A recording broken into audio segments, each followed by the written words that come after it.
mu luzungu bakayita phyllanthus ke kabalira ku mugongo. Akabalira ku mugongo ke kaddo kabeerawo bwe kati kalina obukoola butonotono ko kenyini ntekawanvu okutuuka centimeter futi 2 kabeera mu futi emu n'ekitundu bwe kati awo the centimeters ngana mu 5 ne kabeera nga kayina feature enkulu ennyo erabikako eyokuba nti no ensigo zaako kaziteeka ku mugongo ku side botunulya okuli ebikoola bino webiti ne mabega w'ekikoola bwoti jeka sensigo zaako kibaba baganti abaganda kibaba bakayita akabalira ku mugongo. Abasuga bakayita akabalira inuma. Girl of the wind yakeko ndaba ati wala wakayita phyllanthus. Phyllanthus erinnya etuufu linnyini yes ekyo kiba kyogerako nakyo erinnya lyako ng'ezzungu lirindozo yogere lya kinascience girl of the wind exactly. Kale no n'olwekyo akantu kano kakulu nnyo mu bigambo by'obujjanjabi ate nga bangi nnyo balabika tebalina bakamanya bulungi era ndoza bakabuusa amaaso ate ndozo balira bungi kubanga wekaliwo mulimu ebika bingi nnyo kano koyogerako ka Fraternus. Yes Phyllanthus Fraternus kubanga waliwo nakala kabayita Amarus nekabawo niruli kwegamba bungiko naye nga tuli kati kano akalisoko muni waffe. By the way njawo bategeeza nti mu bitundu ebimu bakalimira ddala ennimiro namba okuvanga wano n'ogenda ambasajja mu Japan ba China mu East anyway bakalima bulimi naye nga wano waffe Katonda yatuwa middo gino giri kemeza kokka. In fact mu lujjaawo tunula tambula mpola ojja kasanga ne bunobuze ugenze ko mbitooke ugenze ko kayina katika obukola bwako bubeera bukutte kuli nga bugenda buddeno bwebuti nga bulungi naye nga obubala bwako obusigo buli mabega bwebuti naye nga ko katini bwe kati naye nga obukola budda akadda ku kono n'akadda ku ddyo n'akadda kono n'akadda ku ddyo n'olwekyo omuntu akayina omulujja wako nga mukwafu bulungi era kakola bakabimu ku migaso gyako kwikola kala kadayinga bakakozesa aba bakalima mu bungi bakakozesa okukola okudayinga okufukyusa kala. Akabalira ku mugongo kalina obujjanjabi obunene ennyo kubanga mu bintu bye kalina properties kalina kali diuretic. Wetwogera diuretic tutegeeza nti no kayamba ensigo okukola omusulo omungi omuntu asobole okufuuyisa era abo bonna abalina obuzibu obwokuba nti no ensigo tezikola musulo gumala kano kino lyeddagala kaagati mu ngeri eyo kalungi nnyo mu kujja amazzi agalegamye mu bitundu eby'omubiri ebisinga. Tera okuwulira abantu nga bagamba nti alina amazzi ku mutima alina amazzi mu lubuto alina amazzi waliwo omukyala ndoza wamulaba gwe baali yajja nga alina ekizibu ky'ekibumba kizimbibwe buto amakyevula bakalungi nnyo ku hepatitis olw'okusobozwako okunuuna ne bana balina emitwe gino egigize badde bakeetalira bonna buli ayina nga olina amazzi tebatera okulwala amazzi negalegamenu wansi ebigere ne bizimba olumu n'okinyigako nga kiyina kanikira kiyebayeba naye n'owulira nti ate no mu lubuto gayingire naye ku mutima mu mawugwe usually akantu kano kayamba nnyo mu kukenenula amazzi agaba galigamye oba fluid retention nga bwetwandikiyise n'olwekyo ddagala ddungi nnyo mu ngeri eyo. Akabalira ku mugongo kalungi nnyo mu kigambo ky'okusala ku weight. By the way buli lw'ofuuyisa 4% ey'omusulo gw'owaayo gaba masabu. Buli musulo gwogenda okufuuyisa bwoti ennya ku buli 10 ky'omusulo ky'oba ofuyisiza gaba masabu n'olwekyo kiyamba okugyamu obulwadde obwa cholesterol oba omugejjo agamasabu agamangi amabi gavaamu. Nkalungi nnyo mu kujjanjaba endwadde ezikwata ku mukutu ogw'okufuuyisa tuyita urinary tract infections zibeere zino enzibu ennyo enkambwe nga gonorrhea nga ezo zonna zowulira lwekiika nyayo byenayo nezo ennungi nnyo kalungi nnyo mu kujjanjaba endwadde ezo eziri mu kutu ogw'okufuuyisa ate nga kalungi nnyo mu kujjanjaba ensigo ensigo kidney that is n'amayinja agazirimu amayinja ge tuyita kidney stones kajjanjabira ddala bulungi nnyo era ne kazimerengula nesobola okuba nti nno omuntu afuuyisa bulungi nnyo ensigo ye eba bulungi nga terina mutawaana gonna kalungi munnange okutereeza olubuto luno bwe luba nga kayamba nnyo ku bigambo by'obujjanjabi by'okugoya emmere n'okugoba gaasi oyo abeera mu lubuto tugambe olubuto lugulumba lulimu obuzibu lukulumirira lukusalirira baga nti mune olubuto lulusalirira buli lwendi emmere ne kalungi nnyo mu kujjanjaba just nywako akantu kano kandibadde kalungi enkozesa yaako ebeere nti okakolamu powder konna emirandira emirandira neko kenyininyini obutayawula ofune ka powder ako obe nti no okakozesa bulungi kajja kuyamba nnyo okuba nti ojjanjaba endwadde zino zonna zetugenda okwogera kuwammanga obulwadde bw'akawago akawago ketuyita urinary bladder abantu batera okufuna obuzibu nti eddagala ttono nnyo litera okujjanjaba akawago ako era kayamba nnyo okutoolola obuzimbu obw'obulwadde bw'akawago urinary bladder gyetwogerako naye ate nga kalungi era mu kujjanjaba ekibumba ate ne gall bladder akalulwe kalungi nnyo mu kukijjanjaba naddala obulwadde obwa hepatitis nga bwowulira ssebo hepatitis B kali kasaale nnyo kasaale nnyo nti n'abagundi bw'oba ogenze ku mutimbagano ojja kuzuula nti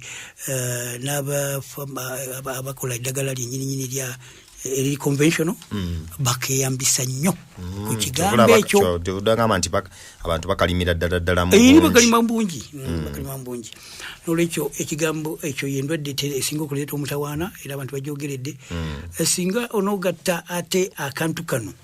njagala otunuulire n'akadde akalala ketutera okubeera wano nako abantu bakeerabiddemu ndowooza nabo tebatera kakozesa dandelion n'okozesa dandelion n'okozesa akabalira ku mugongo n'okozesa ekinzaali kyaffe kyetuyita turmeric oli mujjanjabi wa ndwadde ezo ezikwatagana n'ekibumba nnyo ojja kuba nga osobodde era buli muntu alina obuzibu awo aba yeeyunirewo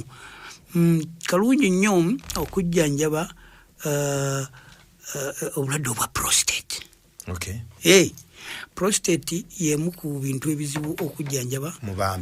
baami bulwadde bw'abaami teri mukyala alina prostate n'olwekyo ekigambo kya prostate bw'obanga olina obulwadde obusingira ddala naddala obwa benign hyperplasia kwegamba obuba nti no kuzimba enlargement prostate enlargement okozesa akabalira ku mugongo both mu kujjanjaba n'okugema oba n'okugema by the way ebintu bino birungi nnyo okukozesa kirungi nnyo eddagala lino eryaffe nnungi nnyo ku prevention lyaffe ery'obutonde bikozese oweewala ebyo byennyininyini bitangire bikuume omubiri gwo nga guli strong naye nange nadde neewuunya nti kati ndowooza mazeeko emyaka ejokulabudda buto nga sikola ki nga sigenda kumugamba nti nfune empiso nennagali kale no n'olwekyo gyokoma okukozesa ebintu bino oyamba omubiri okuba nti nogudda buto nga bwogambye ate nga gusobola okuba nti ogukuumye n'olwekyo for prevention teweetagaga nti kaninde ndwale yitayo gyonna yonna gyebiri obanga gwe tosobodde byekolera okufuna akabi akapailanthus bajja kakuwa ogende oteekenga ku mazzi agookya kajiiko kamu ku makya kajiiko kamu olweggulo wabula kyoba omanya nti kajja kukuyamba okufuuyisa ennyo n'olwekyo tokitya bw'obanga obadde tofuna kufuuyisa bulungi naye jjukira nti weebale nnyo kali mu kuggulawo era kakuyamba okusika amazzi gonna agaligamye mu ggwe n'olwekyo tokitya ennyo bwe kiba nga otandisa okufuuyisa kalungi nnyo ssebo mu kujjanjaba emisujja gy'olutentezi emisujja wali omuntu waga nti ndwadde omusujja guganya okuwona ate bagenze biki kwegamba ekigambo omusujja nekinjagala nkyogereko tegeza akabalira ako n'okagatta ne gundi ne bitter leaf n'ogattako ne turmeric togulabako toddamu kulaba ku misujja tebikusumbwasumbwa kijiiko yes bwetwogera kubukawo bwako mbulire engeri kayambamu akantu akeetaaga ebikaawa anti kinagambye nti kekalulwe yes olukuba nti okwongeramu amaanyi okukola emirimu gyako n'okwongera okuyamba by the way kitegeeza kayamba nnyo n'abasukaali abantu juzi bali babuuza nti okuwunya akamwe kuno nga ate omusajja nsenya nembonaabona nenkola nti ati ninge kikinga lwaki usually problem entera kuba mu lubuto awo akalulu ako most cases bwekaba nga tekayina mazzi gakaako bulungi kakanafuye mu nkola yaako katera okuleeta obuzibu obwo naye buli okozesa muno ekabalira ate ojjanjabaliramu ekintu ekyo nga tokimanyi nti kyojjanjabye ojja kubanga okijjanjabira dda bulungi mu ngeri eyo bitalifu nga bw'omuleese naye mutuufu nnyo okwogerako wano nti bw'obugatta bitalifu ne kano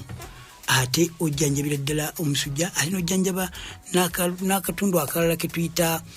appendix bulwadde bwe bayita appendicitis kano ke kamu ku bulwadde era bw'obulaba nga olina obuzibu obwo by the way abo bobugatta bombi abami n'abakyala appendix ako abobugatta appendix eyo yebeeramu ebintu ebitera okugwamu nga tugamba obuyinjayinja bwolidde mu mmere ne butasobola kugenda bulungi ne bulijjo bumanyi engeri y'okwejjayo ne butambula ne bugenda kugamba yenkola yaako ne bufuluma wano bwebanga ekyenda kikuba emmere obuyinja obuki bugwayo naye buli lwekaba nga akajjula ko kenyininyini kayina engeri gyekejjamu naye bwekaba kaganyi nga kali inflamed kozesa akabalira ku mugongo ne bitalifu okozesa ne bitalifu omululuuzo guyambira ddala n'otogenda ate kukagira kuba by the way endwadde si nnungi nti yemu ku ndwadde bwe bagenda mu ddwaliro abatono nnyo abatera okudda bwe babalongoosa appendix eyo bwe bagitaddeyo gisalaku tebatera kulama olina ekisobola okuziyiza anti kimbalenga nti gati gwe mu kifo ky'okulinda ekwate oba n'okuba tomanya nti oba eyinako obuzibu nywa kukabalira ku mugongo obe nti nno owejjanjaba akabalira ku mugongo sukaali kibi kitira webale nnyo kakola bulungi nnyo ku bulwadde obwa sukaali kajjanjabira ddala era kayamba mu kukendeeza sukaali yandibadde ayingira mu musaayi omungi mu bungi n'olwekyo bwoba okakozeseza mu prevention kalungi nnyo okuba nti nno kajja kugema gwatanamufuna n'oyo amufunye okuba nti nno kakendeeza ku buzibu bwandibadde bujja ne sukaali n'essebo kalungi mu kutowolola obuzimbu obw'ebitundu ebirala kali anti-inflammatory kali anti-inflammatory n'olwekyo kalungi nnyo okozesa obutagira ate mu kigambo ky'okulwanyisa ku kansa okinhibitinga okuyimiriza cells okuzaala kwa cancer cells kalungi nnyo era kayamba mangu okuba nti cancer zonna oba specifically certain cancers specifically ezikwatagana n'ekibumba ezikwatagana n'ebitundu bino eby'omunda muno kidney cancer kano kalungi nnyo ku kibumba exactly kalungi nnyo ku kibumba nnyo n'olwekyo tetusobola kwogera kukabalira kukamalayo ate nga kimu ku bintu bannaye twagala kutegeeza awuliriza ebimu ku bintu ebisinga okubeera ebizibu mu mubiri gw'omuntu nga birwadde kibumba internal organs gye bayita ezebbiri kibumba n'ensigo za bulabe era kyobola twategese ABC run ng'ennaku z'omwezi 3 omwezi gwa November sente zinaavaamu ziyamba okugema abantu hepatitis B ate kati ndowooza kino tokyogeredde bulungi nnyo abantu nga tunagenda ku kintu ekyo bannaye temusaagira ku kibumba